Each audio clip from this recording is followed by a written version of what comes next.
Digit timeline na po ay doon na to kanoda makapag set up ng pinta.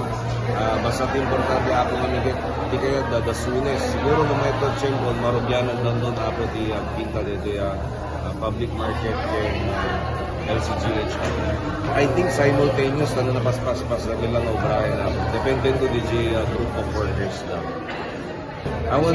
Awan magaraw ako siyempre di la waraken selected na hallways lang na tiyandaan ako. Adan to pengamin na project na dito public market DJ which is the retrofitting o DJ uneg na kasi nga expose DJ lang dok na kadak-racket so nga DJ apunit baka early next year doon. So early next year dito Brian hindi pa nagpinta ako awan mapektaran nga black-lako ako.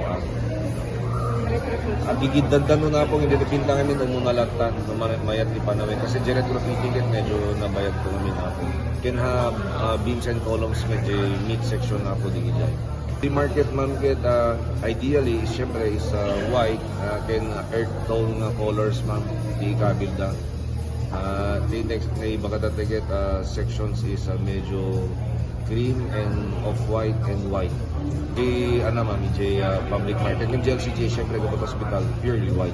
So, bale, free amin dito. Di kami pagpintasan na po, di nakapag-solicit tayo. Syempre, instead of the city government allocating funds for the repair, kasi dito yung dadak yung establishment.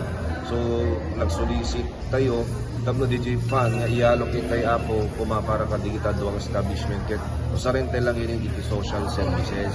So nga digito premium ni Apo ket ninayunak tatan iti naduma mga agas iti CHO ken in-increase ko ba si dito tulong tayo kita tao di CSWD Apo.